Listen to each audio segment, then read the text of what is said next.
Hi friends, ಎಲ್ಲರೂ ಹೇಗಿದ್ದೀರಾ?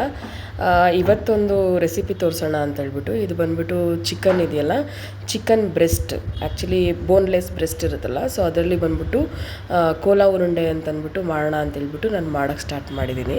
Actually ನಾನು ಯಾವಾಗಲೂ ಚಿಕನ್ನ ತೊಗೊಬಂದರೆ ನಾವೇನು ಜಾಸ್ತಿ ತಿನ್ನೋದಿಲ್ಲ. ತಂದರೆ ನಾನು ಯಾವಾಗಲೂ ಅದನ್ನು ಬ್ರೆಸ್ಟನ್ನ ಸಪ್ರೇಟಾಗಿ ಎತ್ತಿಟ್ಟಿರ್ತೀನಿ. ಅದರಲ್ಲಿ ನಾನು ಏನಾದರೂ ಒಂದು ರೆಸಿಪಿನ ಮಾಡ್ತಾನೆ ಇರ್ತೀನಿ ಯಾವಾಗಲೂ, ಒಂದೇ ಥರ ಮಾಡಲ್ಲ ನಾನು. ಸೊ ಹಂಗಾಗಿ ಇವತ್ತು ಸಿಂಪಲ್ಲಾಗಿ ಅದರಲ್ಲಿ ಯಾವ ರೀತಿ ಚಿಕನ್ ಕೋಲಾ ಉರುಂಡೆ ಮಾಡ್ಬೋದು ಅನ್ನೋದನ್ನು ತೋರಿಸ್ಕೊಡ್ತಾ ಇದ್ದೀನಿ. ಫಸ್ಟು ನಾವು ಅದನ್ನು ಏನು ಮಾಡಬೇಕು ಅಂತಂದರೆ, ಸಣ್ಣದಾಗಿ ಸ್ಮಾಲ್ ಪೀಸಸ್ ಮಾಡಿಬಿಟ್ಟು ಸ್ವಲ್ಪ ತುಂಬ ಸ್ಮಾಲ್ ಆಗಿದ್ದರೆ ನಾವು ಮಿಕ್ಸಿಗೆ ಹಾಕುವಾಗ ಒಂದು ರೌಂಡ್ ಅದನ್ನು ಗ್ರೈಂಡ್ ಮಾಡಬೇಕಾಗತ್ತೆ. ಸೊ ಅದಕ್ಕೋಸ್ಕರ ನಾನು ಸ್ಮಾಲಾಗಿ ಮೊದಲೇ ಸ್ವಲ್ಪ ಕಟ್ ಮಾಡ್ಕೊಂಡ್ಬಿಟ್ರೆ ಈಸಿ ಆಗುತ್ತೆ ಅಂದ್ಬಿಟ್ಟು ನಾನು ಅದನ್ನು ಒಂದು ಸ್ಮಾಲಾಗಿ ಕಟ್ ಮಾಡ್ತಾಯಿದ್ದೀನಿ. ಸೊ ಇದ್ರ ಟೇಸ್ಟ್ ಕೂಡ ತುಂಬ ಚೆನ್ನಾಗಿ ಬರುತ್ತೆ. ಮಾಡಿ ನೋಡಿ ಫ್ರೆಂಡ್ಸ್, ಏಕೆಂದರೆ ಚಿಕನ್ನ ನಾವು ಯಾವಾಗಲೂ ಕೆಲವರು ಬ್ರೆಸ್ಟ್ನ ತಿನ್ನಲ್ಲ, ಕೆಲವ್ರಿಗೆ ಇಷ್ಟ ಆಗಲ್ಲ, ಕೆಲವ್ರಿಗೆ ಬೋನ್ಸ್ ಇಷ್ಟ ಆಗುತ್ತೆ, ಕೆಲವ್ರಿಗೆ ಈ ಬ್ರೆಸ್ಟ್ ಕೂಡ ಇಷ್ಟಪಡ್ತಾರೆ ಕೆಲವರು. ಸೊ ಹಾಗಾಗಿ ಸಾಮಾನ್ಯವಾಗಿ ನಾನು ಬ್ರೆಸ್ಟ್ನ ಅಷ್ಟು ಇಷ್ಟಪಡಲ್ಲ ಸಾಂಬಾರು ಮಾಡುವಾಗ, ಗ್ರೇವಿ ಮಾಡುವಾಗ. ಸೊ ಹಾಗಾಗಿ ನಾನು ಏನು ಮಾಡ್ತೀನಿ, ಇದನ್ನು ಸಪ್ರೇಟಾಗಿ ಎತ್ತಿಟ್ಬಿಟ್ಟು ನಾನು ಬೇರೆ ಥರ ನಾನು ರೆಸಿಪಿಗಳನ್ನ ಮಾಡ್ತಾ ಹೋಗ್ತೀನಿ. ಸೊ ಹಾಗಾಗಿ ನಾನು ಇದನ್ನು ಟ್ರೈ ಮಾಡಿದ್ದೀನಿ. ಸೊ ಫಸ್ಟಿಗೆ ನಾವು ಅದನ್ನು ಕಟ್ ಮಾಡಿ ಇಟ್ಕೊಂಡಿದ್ದೀವಿ, ಅದನ್ನು ಗ್ರೈಂಡ್ ಮಾಡಿ ನಾನು ಸಪ್ರೇಟಾಗಿ ಎತ್ತಿಟ್ಕೊಂಡಿದ್ದೀನಿ. ಸೊ ಇವಾಗ ಒಂದು ಬೌಲಲ್ಲಿ ಅದಕ್ಕೆ ಬೇಕಾಗಿರೋದು ಅಂಥದ್ದನ್ನೆಲ್ಲ ನಾನು ಮಿಕ್ಸ್ ಮಾಡ್ತಾಯಿದ್ದೀನಿ. ಮೊದಲಿಗೆ ಅದಕ್ಕೆ ಅರಿಶಿನ ಪುಡಿ, ಚಿಲ್ಲಿ ಪೌಡರ್ ಇರ್ಬೋದು, ಜೀರಾ ಪೌಡರ್ ಇರ್ಬೋದು, ಮತ್ತು ಅದಕ್ಕೆ ಇದು ಕಬಾಬ್ ಪೌಡರ್ ಅಂತ ಬರುತ್ತಲ್ಲ, ಅದನ್ನು ಕೂಡ ನೀವು ಮಿಕ್ಸ್ ಮಾಡ್ಬೋದು. ಇಲ್ಲ ಅಂತಂದರೆ ನಮ್ಮ ಮನೇಲಿ ಏನೇನು ಇರುತ್ತೋ ಎಲ್ಲ ಪದಾರ್ಥಗಳನ್ನು ನೀವು ಹಾಕಿ ಮಿಕ್ಸಿ ಮಾಡ್ಬೋದು. ಕಾರ್ನ್ಫ್ಲವರ್ ಮಾವಿರ್ಬೋದು, ಇಲ್ಲಾಂದರೆ ಸ್ವಲ್ಪ ಇದೇನಿರುತ್ತೆ ಅಕ್ಕಿ ಹಿಟ್ಟು, ಸೊ ಅಕ್ಕಿ ಹಿಟ್ಟು ಕೂಡ ಮಿಕ್ಸ್ ಮಾಡ್ಬೋದು. ಸೊ ಆಮೇಲೆ ಶುಂಠಿ ಬೆಳ್ಳುಳ್ಳಿ ಪೇಸ್ಟು, ಈ ಥರ ಏನು ಮನೇಲಿ ಇರುತ್ತೋ ಅದನ್ನೇ ನಾನು ಹಾಕಿ ಮಾಡೋದು ಯಾವಾಗಲೂ. ಅದಕ್ಕಂತಲೇ ಸಪ್ರೇಟಾಗಿ ತೊಗೊಬಂದೇನು ಮಾಡಲ್ಲ ನಾನು. ಸೊ ಈ ಥರ ಎಲ್ಲ ಹಾಕಿ ನಾವು ಮಿಕ್ಸ್ ಮಾಡಿ ಅದನ್ನು ಚೆನ್ನಾಗಿ ಮಿಕ್ಸ್ ಮಾಡಿ ಇಟ್ಕೋಬೇಕು. ಮಿಕ್ಸ್ ಮಾಡಿ ಒಂದು ಸ್ವಲ್ಪ ಹೊತ್ತು, ಒಂದು 10 to 15 ಮಿನಿಟ್ಸ್ ಅಷ್ಟೇ, ಅದು ಮ್ಯಾರಿನೇಟ್ ಆಗೋವರೆಗೂ ಸ್ವಲ್ಪ ಹೊತ್ತು ಬಿಟ್ಟರೆ ಸಾಕು.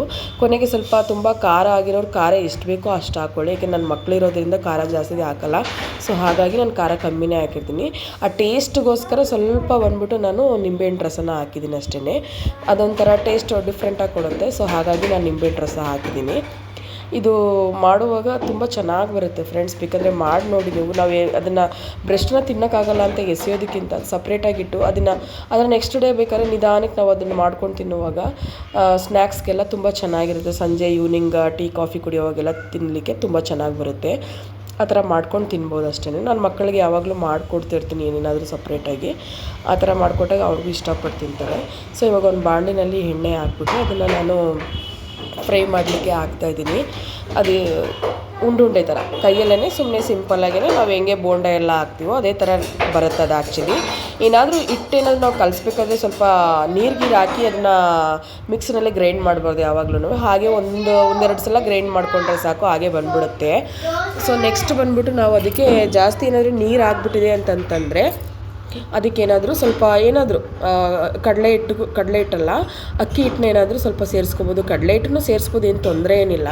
ಅದು ಸ್ವಲ್ಪ ಡಿಫ್ರೆಂಟಾಗಿ ಟೇಸ್ಟ್ ಕೊಡ್ತದೆ ಅಷ್ಟೇ. ಸೊ ಆ ರೀತಿ ಮಾಡೋದ್ರಿಂದ ಸ್ವಲ್ಪ ಥಿಕ್ನೆಸ್ ಬರುತ್ತೆ ಅಷ್ಟೇ.